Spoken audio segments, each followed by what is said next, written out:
बिस्मिल्लाहिर्रहमानिर्रहीम। अस्सलामु अलैकुम दोस्तों, उम्मीद करता हूँ कि आप सब खैरियत से होंगे। दोस्तों, आज के इस व्लॉग में आपको बताऊंगा कि हमने अपने 1000 गोल्डन मिस्री चूज़ों के लिए शेड को कैसे तैयार किया, बर्तन कितने के आए, नीचे डालने वाला छिलका, चावल की तो जो है वो कितने की आई, ठीक है, और उसका मुकम्मल प्रोसीजर क्या था दोस्तों। उसके बाद चूज़ा जो है वो हमें किस रेट पे मिला, ठीक है जी, किस ग्रेड का चूज़ा था, वो सारी चीज़ें आज की इस वीडियो में आपके साथ शेयर करने वाला हूं। दोस्तों, वीडियो में मज़ीद आगे बढ़ने से पहले आपसे गुजारिश है, चैनल को सब्सक्राइब कर लें, साथ लगी बेल आइकन को प्रेस कर दें ताकि आने वाली हर वीडियो का नोटिफिकेशन आपको मिलता रहे। तो दोस्तों, सबसे पहले हम गए एक अपने शहर के अंदर, ये परिंदों की एक दुकान है, यहाँ पर हमने बर्तन जो है वो ख़रीदे। पानी वाले बर्तन हमने ख़रीदे हैं 17 और खुराक वाले ख़रीदे हैं हमने सिर्फ़ और सिर्फ 10। और ये टोटल कॉस्ट जो है इसकी बनी है, वो बनी है जी 5000 रुपये, ठीक है जी, बहस मुबाहिसा के बाद 5000 रुपये। ये है जी चावल का छिलका, ये हमने लिया है जी तकरीबन 6 मन, ठीक है, और ये हमें मिला है 3000 रुपये का किराया, रिक्शा किराया समेत।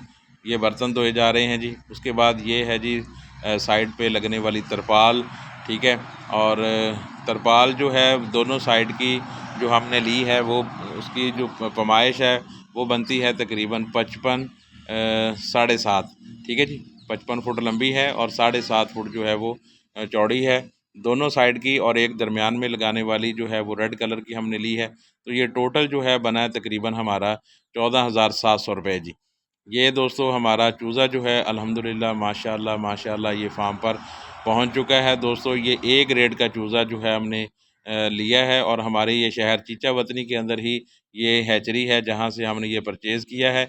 और दोस्तों, ये चूज़ा हमें मिला है तकरीबन 63 रुपये में, 63 रुपये में पहुंच हमें अपने फार्म पर ये चूज़ा मिल गया है। ए ग्रेड का है, गोल्डन मिस्री चूज़ा है दोस्तों। ये देख सकते हैं हमने इनको अलग अलग करके रख दिया है, ठीक है। और उसके बाद जो है दोस्तों इसका जो अगला प्रोसीजर है वो ये है। और दोस्तों, यहाँ एक और बात बता दूं आपको, ये जानवर जो है, ये चूज़ा जो है, ये वैक्सीनेटेड नहीं है, क्योंकि मौसम तब्दील हो तो फिर वैक्सीनेट करते हैं। उसके बाद दोस्तों अगला प्रोसीजर है नीचे चूना जो है वो डालना सबसे पहले, ठीक है। एक तो लिक्विड चूना है, वो तो हमने किया हुआ था। उसके बाद ऊपर से वैसे पाउडर जो है चूने का वो डालना है। डालने के बाद दोस्तों फिर इस तरह चावल का जो छिलका है वो इसके ऊपर डालना है।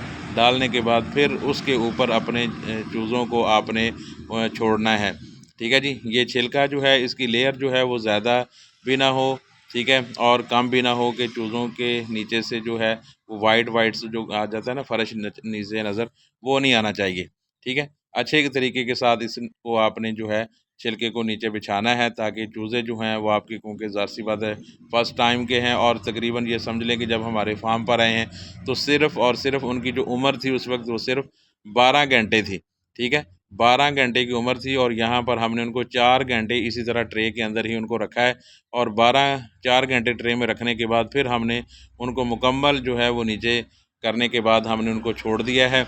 और सबसे पहली जो फीड थी वो तकरीबन हमने 24 घंटे के बाद देनी थी, लेकिन पानी जो है वो हमने नमकोल डालकर वो हमने बर्तन जो है रख दिए हैं ताकि इनको पानी जो है वो मिल सके। लेकिन पानी भी हमने फार्म पर चूज़ा आने के तकरीबन 4 घंटे के बाद दिया है। तो मिलते हैं दोस्तों नेक्स्ट ब्लॉग में, तब तक मुझे दीजिए इजाज़त। अल्लाह हाफिज़।